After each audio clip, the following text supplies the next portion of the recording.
Hello everyone, I hope आप सभी बहुत अच्छे होंगे। मैं हूं आपके साथ आशीष सर और आपके स्कूल ओपन हो चुके हैं।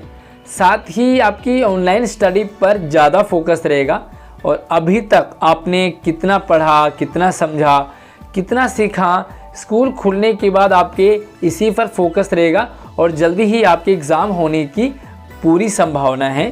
तो इसी के चलते ये आपके लिए एक सैम्पल पेपर है वार्षिक परीक्षा का, यानी कि पेपर आपका किस तरह से आने वाला है क्लास 8th का। और ये एग्ज़ाम आपका हिंदी का है, 50 मार्क्स का रहेगा। तो देखते हैं कि कितना आपने अभी तक पढ़ा, कितना समझा। वीडियो को लाइक कर लीजिए, अपने दोस्तों को शेयर कीजिए ताकि ये टेस्ट पेपर सभी बच्चों तक शेयर हो जाए, पूरी दिल्ली के हर एक बच्चे तक। तो चलिए शुरू करते हैं। और जैसे कि आपको पता है कि जो 8th क्लास तक प्रतिभा और निष्ठा 2 टाइप के सेक्शन बनते हैं, बट कोरोना के चलते आपका एक ही सेक्शन यहाँ पर चल रहा है फ़िलहाल। तो उसका यहाँ पर देखो, सबसे पहले सामान्य निर्देश जो भी पेपर से रिलेटेड है, यहाँ पर का, ख, ग और घ 4 पार्ट होंगे, यानी कि 4 सेक्शन होंगे और सभी प्रश्नों के उत्तर लिखना आपको अनिवार्य होगा। साथ ही आपको राइटिंग का विशेष ध्यान रखना है। तो चलिए, यहाँ पर सबसे पहला प्रश्न है आपके लिए अपठित अंश, यानी कि अपठित गद्यांश है। ये आपके चैप्टर से नहीं है। गद्यांश को ध्यानपूर्वक पढ़ करके आपने प्रश्नों के उत्तर देने हैं। तो गद्यांश को यहाँ पर देखते हैं। गरीबी को कई तरह से प्रभावित करती है, गरीब लोगों को कई तरह से प्रभावित करती है। गरीबी के प्रभाव में अशिक्षा, यानी कि कम पढ़े लिखे लोग, बाल मजदूरी, जो गरीबी होती है वहाँ पर बाल मजदूरी आपको देखने को मिलती है। साथ ही बेरोज़गारी, भाई बेरोज़गारी है तभी गरीबी है, तभी अशिक्षा है और तभी बाल मजदूरी करने को लोग बच्चे तैयार रहते हैं, मतलब उनको मजबूर होना पड़ता है। साथ ही असुरक्षा, ये सारे क्या है, प्रमुख हैं। पैसों की कमी की वजह से अमीर और गरीब के बीच की खाई बढ़ती ही जा रही है। जो अमीर है वो अमीर होता जा रहा है, जो गरीब है वो और ज़्यादा गरीब होता जा रहा है, यानी कि बहुत ज़्यादा गैप अमीर और गरीबों में आ रहा है। ये अंतर किसी भी देश को अविकसित की श्रेणी की ओर ले जाता है। जिस देश में गरीबों की ज़्यादा स्ट्रेंथ रहेगी या अमीर गरीब में जो अंतर जितना ज़्यादा रहेगा, वो देश उतना ही अविकसित माना जाता है। गरीबी की वजह से ही कोई छोटा बच्चा अपने परिवार की आर्थिक मदद के लिए स्कूल जाने के बजाय वो बाल मजदूरी, यानी कि काम पर जाने को मजबूर है। एक छोटा सा बच्चा है जो कि स्कूल जाने के बजाय कहाँ जा रहा है, बाल मजदूरी करने, यानी कि उसे मजबूरी है, घर की स्थिति ऐसी है कि उसे मजदूरी करनी पड़ रही है। तो पहला सवाल है, ये 5 नंबर का आपके लिए सवाल है। ये 5 प्रश्न है 5 नंबर के। गरीबी के प्रभाव में क्या क्या प्रमुख है? तो गरीबी के प्रभाव में क्या है भाई? अशिक्षा है, बाल मजदूरी है, बेरोजगारी है। इसी तरह आप और भी इसमें ऐड कर सकते हैं। दूसरा प्रश्न है, अमीर और गरीब के बीच की खाई किसके कारण बढ़ रही है? तो ये है आपके लिए गरीबी के कारण। गरीबी के कारण लोगों में पैसा नहीं है तो खाई बढ़ती जा रही है। तीसरा सवाल है, देश को अविकसित श्रेणी की ओर कौन ले जा रहा है? कौन ले जा रहा? गरीबी, है ना। अमीरी और गरीबी में जो अंतर है ना, यही अंतर, अमीर ज़्यादा अमीर है और गरीब ज़्यादा अमीर है, तो यही किसी भी देश को अविकसित की श्रेणी में ले जाता है। और चौथा सवाल है, परिवार की आर्थिक मदद के लिए कोई छोटा बच्चा किसके लिए मजबूर है, कौन से काम के लिए मजदूर है? तो आप पूरा कंप्लीट लिखेंगे कि परिवार की आर्थिक मदद के लिए कोई छोटा बच्चा बाल मजदूरी करने के लिए मजबूर है। और 5वां सवाल, गरीबी लोगों को प्रभावित करती है। रेखांकित शब्द का विलोम लिखेंगे। तो क्या है यहाँ पर? गरीबी। तो गरीबी का विलोम क्या होगा? अमीरी। गरीब का क्या होता है? अमीर, और गरीबी का होगा अमीरी। तो आपने इस पेपर को पूरा सॉल्व करना है और उसके बाद अपने सब्जेक्ट टीचर्स को सेंड करना है ताकि आपकी प्रैक्टिस हो जाए। और अगर कोरोना रहा या दोबारा आया तो इसी के बेस पर आपके मार्क्स लगेंगे। दूसरा प्रश्न है पद्यांश है, यानी कि एक कविता है, कविता को ध्यानपूर्वक पढ़ कर के पूछे गए प्रश्नों के उत्तर देने हैं। तो यहाँ पर कविता देखते हैं कि हट कर बैठा चांद एक दिन, माता से यह बोला, सिलवा दो माँ मुझे ऊन का मोटा एक झिगोला। ये आपके सिलेबस का नहीं है बल्कि अपठित है ना। तो छठी और सातवीं में सिलेबस से आते हैं, बट जब आठवीं में चले जाते हैं तो आपके पास अपठित कविताएं आती है जो आपके सिलेबस की नहीं रहती है। इनसे आपके प्रश्न बनते हैं कि सनसन चलती हवा रात भर, जाड़े से मरता हूँ, ठिठुर ठिठुर कर किसी तरह से यात्रा पूरी करता हूँ। ये एक गरीबों की हालत बताइए कि हटकर बोला चांद एक दिन, चांद है ना, तो जो चांद है वो खुले में रहता है। क्या बोलता है कि माता से वह बोला कि सिलवा दो मुझे माँ ऊन का एक झिगोला। झिगोला कहते हैं कि कपड़ा ऊन का एक इस तरह से होता है कि जो पूरा ढक जाता है। सनसन चलती हवा रात भर हवा चलती है तो मैं जाड़े से मरता हूँ। चांद है ना, जाड़े से मरेगा है ना, तो ठंड लगेगी चांद को क्योंकि रात में रहता है, हवा चलती है, सर्दी का मौसम है। ठिठुर ठिठुर कर किसी तरह से मैं अपनी यात्रा पूरी करता हूँ, यानी कि मैं सुबह होने तक का इंतज़ार करता हूँ। आसमान का सफ़र और यह मौसम है जाड़े का। आसमान का सफ़र है भाई, चांद को कहाँ जाना है, आसमान में जाना है, और साथ ही जाड़े का सर्दी का मौसम है। न हो अगर तो ला दो कुर्ता ही कोई भाड़े का। अगर मैं झिगोला नहीं है, ऊन का कोई मोटा कपड़ा नहीं है, तो मुझे कोई कुर्ता ही ला दो, कोई भाड़े का, किराए का, ताकि मैं उसे पहनूं और सर्दी से बचूं। तो पहला सवाल है चांद ने माता से क्या सिलवाने के लिए बोला। तो कंप्लीट आंसर लिखेंगे कि चांद ने माता से एक ऊन का झिगोला सिलवाने के लिए बोला। चांद जाड़े से क्यों मर रहा है।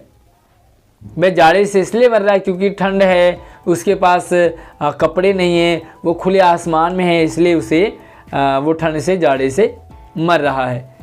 किस तरह से चांद यात्रा पूरी करता है, ठंड में मरता है, आसमान में, खुले आसमान में रहता है, तो वह रात होने, सुबह होने का इंतज़ार करते हुए अपना सफ़र पूरी करता है। सफ़र कहाँ का है और मौसम किसका है। सफ़र आसमान का है और मौसम जाड़े का है, सर्दी का है। अगला है मोटा एक झिगोला में रेखांकित शब्द का विलोम बताना है। मोटा, तो हाथी कैसा होता है, मोटा, और मच्छर कैसा होता है, पतला। तो मोटे का क्या होता है, पतला, विलोम शब्द होता है। तो चलिए देखते हैं यहाँ पर अगला जो प्रश्न है, ये आधे आधे नंबर का आपके लिए रहेगा। तो 2 लिखने हैं तो 1 नंबर का हो जाएगा। अधि उपसर्ग से 2 शब्द बनाएंगे आप। तो अधि उपसर्ग से 2 शब्द क्या लिखोगे, अधिकार, एक शब्द आएगा अधिकार, दूसरा है अधिरथ, अधिरथ हो जाएगा। इसी तरह से अधि से एक और शब्द आप मुझे कमेंट में भी बताएंगे कि आपको कितना समझ आ रहा है। उसी के साथ आई प्रत्यय से 2 शब्द बनाएंगे। तो प्रत्यय लगता है बाद में, उपसर्ग लगता है पहले। तो आई प्रत्यय से शब्द बनाएंगे तो क्या आएंगे आपका, मिठाई, है ना, मिठाई। इसी तरह से पढ़ाई, तो ये आपके आई प्रत्यय से शब्द हो गए। इसी तरह निम्नलिखित वाक्यांशों के लिए एक शब्द लिखेंगे। पूरा सेंटेंस है, सेंटेंस के लिए एक शब्द लिखेंगे जो आज्ञा का पालन करता हो। तो आज्ञा का पालन करता हो उसे क्या कहेंगे, आज्ञाकारी, ठीक है। और अगला है जो कम खाना खाता हो।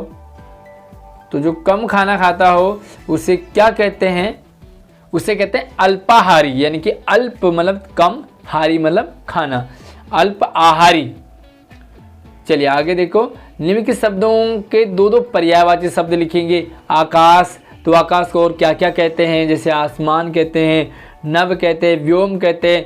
इसी तरह से पानी को और क्या कहते हैं, तो पानी को भी जल भी कहते हैं, और पानी को क्या क्या कहते हैं, तोय कहते हैं, सलिल कहते हैं। तो आप इस तरीके से इनके पर्यायवाची शब्द लिख सकते हैं। संधि से बनने वाले दो शब्द, संधि से बनने वाले, तो यहाँ पर संधि करनी है आपको।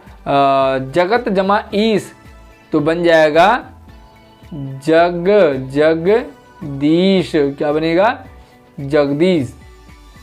और महान जमा आत्मा तो ये बन जाएगा महात्मा, ठीक है, महात्मा बन जाएगा।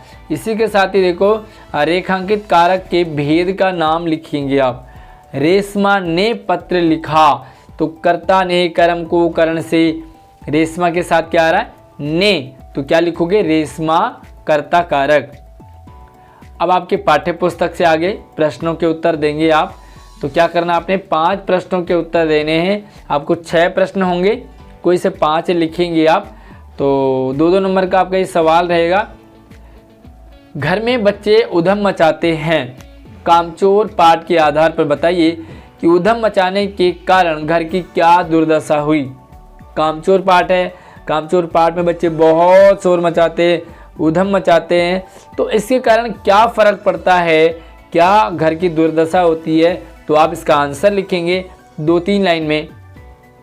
अगला है जग में बैरी कोई नहीं, वाक्य में कबीर का क्या आशय है, क्या कहना चाहते हैं कि जग में बैरी क्यों नहीं है, और ये कबीर की साखियों से है कि वह जग में बैरी कोई नहीं, जो आप अच्छे हैं तो, है ना। तीसरा अकबरी लोटा से है कि अकबरी लोटा में ज़रूरत पड़ने पर बिलवासी जी ने रुपयों की व्यवस्था कहाँ से की, तो बिलवासी जी ने रुपयों की व्यवस्था करी अकबरी लोटा पाठ से, इसका आंसर आप लिखोगे। और कबीर ने ऐसा क्यों कहा कि म्यान का नहीं तलवार का महत्व होता है। एक्चुअली तलवार का महत्व होता है या म्यान का होता है, तो कबीरदास जी ने कहा कि म्यान की कोई वैल्यू नहीं है क्योंकि काम तलवार से है, तो तलवार का महत्व उन्होंने क्यों बताया, है ना। अगला है जहाँ पैया है पाठ में कवि जंजीरों द्वारा किन समस्याओं की ओर इशारा कर रहे हैं, तो हमारे पास एक पाठ है जहाँ पैया है, वहाँ पर पुडुकोट्टई की महिलाओं ने साइकिल चलाना शुरू किया, साइकिल आंदोलन उन्होंने शुरू किया, और धीरे धीरे लोगों ने साइकिल चलाने को अपनी आज़ादी को लेकर के, तो जो भी समस्याएं थी उनकी, उनसे वो बाहर निकली। तो कौन कौन सी समस्याएं थी वो आपको यहाँ पर बताना है।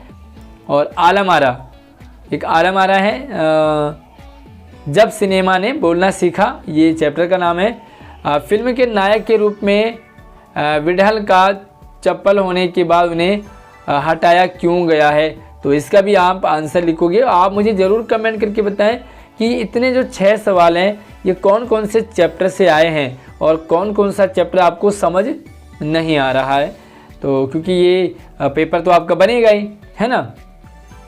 आगे देखो, निम्नलिखित प्रश्नों में से 2 के उत्तर देंगे आप। हिलकर पानी नहीं पीना चाहिए, इस विषय पर बच्चों ने क्या निर्णय लिया और क्यों, तो ये कामचोर पाठ से है कि वह बच्चों ने कहा कि अब हम हिलकर पानी नहीं पिएंगे, तो बच्चों ने ऐसा निर्णय लिया। ये क्या सही था, क्या गलत था, इसका क्या असर होगा बच्चों पर, क्या असर पड़ेगा घर पर, है ना, जिसका आंसर आप लिखोगे। और अगला सवाल है कबीर के दोहे में घास का प्रयोग किस अर्थ में किया गया है, घास की निंदा करने से कबीर क्यों मना करते हैं। यहाँ पर घास किसके लिए कहा है और घास की निंदा करने के लिए मना क्यों करते हैं, इसका कंप्लीट आंसर लिखोगे। साथ ही पहली बोलती फिल्म में कितने चेहरे थे, पहली बोलती फिल्म के आधार पे आप इसे लिखेंगे कि उसमें कितने चेहरे थे, कितने रोल थे, कितने एक्टर थे, तो यहाँ पर उसका आंसर आप लिखोगे। और साथ में देखो अगला है 4 नंबर का एक सवाल है, पुडुकोट्टई में रहने वाली महिलाओं के जीवन में आने वाले कौन कौन से परिवर्तन साइकिल आंदोलन द्वारा आया। पुडुकोट्टई की महिलाओं ने साइकिल चलाया, साइकिल चलाने के बाद बहुत सारे काम उनके बनने लगे, तो कौन कौन से उन्हें फ़ायदे हुए, कौन कौन से उसके जीवन में बदलाव आए, परिवर्तन आए, इसका आंसर लिखोगे। और अथवा में या तो नीचे वाला लिखोगे कि पसंद न होने पर भी लाला झाओलाल ने चुपचाप लोटा क्यों ले लिया। भाई लाला जी को वो बेढंगा लोटा पसंद नहीं था जिनसे जिससे उनकी पत्नी उन्हें पानी पिलाने लेके आई थी, उन्हें पसंद नहीं था, फिर भी उन्होंने पानी पिया, लोटा लिया। आखिर क्यों? तो आपको क्या लगता है इसका आंसर आप लिखोगे। और अगला सवाल 5 नंबर का है, किसी एक विषय पर आपको 80 से 100 शब्दों का निबंध लिखना है। तो पहला है आपका किसान का जीवन, है ना। तो अगर आप गांव से हैं, उत्तराखंड से हैं, हरियाणा से हैं, चंडीगढ़ से हैं, आप यूपी से हैं, तो आपको पता होगा कि भाई किसानों का जीवन कैसे होता है, किसान लोग क्या क्या मेहनत करते हैं। तो मुझे ज़रूर कमेंट करके बताएंगे कि आप कौन से स्टेट के हैं और क्या आपके स्टेट में खेती किसानी या अनाज उगाया जाता है या नहीं। अगला है तो वृक्षों की उपयोगिता, पेड़ पौधे हैं, तो पेड़ पौधों की क्या उपयोगिता है, पेड़ पौधे हमारे लिए क्यों महत्वपूर्ण हैं, इनसे क्या क्या बेनिफिट है, क्या क्या फ़ायदे हैं, हमें किस किस तरीके से पेड़ हमें फ़ायदेमंद हैं, यानी कि हमें सुख देते हैं, जैसे हवा मिलती है, छाया मिलती है, फल मिलते हैं, लकड़ी मिलती है, न जाने क्या क्या चीज़ें हमें इनसे मिलते हैं। तो अब सारी बातें आप लिखोगे।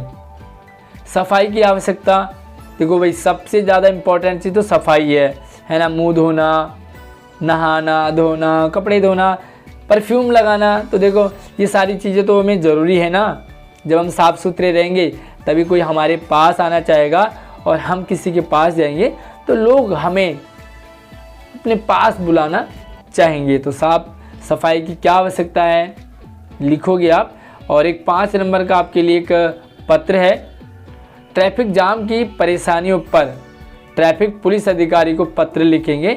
आपके इलाके में ट्रैफिक जाम लग जाता है, बहुत सारी गाड़ियां हैं, कोई रेड लाइट नहीं है, और रेड लाइट भी है तो वो ख़राब पड़ा, तो इसके लिए आप एप्लीकेशन लिखोगे, सेवा में श्रीमान ट्रैफिक पुलिस अधिकारी महोदय, है ना। तो यातायात, तो आप लिख लेंगे कि भाई आपके आसपास में बहुत ट्रैफिक होता है, बहुत ज़्यादा गाड़ियाँ होती हैं, कृपया लाइट ठीक करवाएं या ट्रैफिक से समस्या दिलवाएं, कुछ ऐसी व्यवस्था करें जिससे ट्रैफिक ना लगे। तो आप इसमें पत्र लिखोगे, या तो आप अथवा वाला लिखो।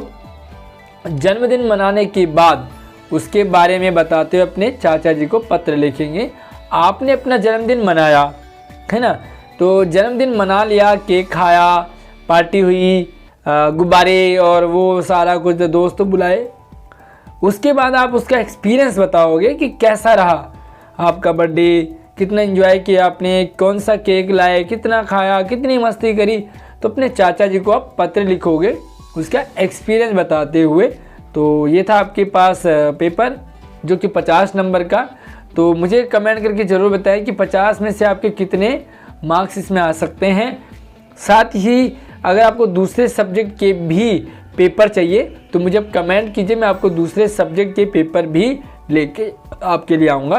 तो चलिए नई वीडियो में मिलते हैं नई अपडेट के साथ, तब तक आप अपना ख्याल रखिए। जय हिंद।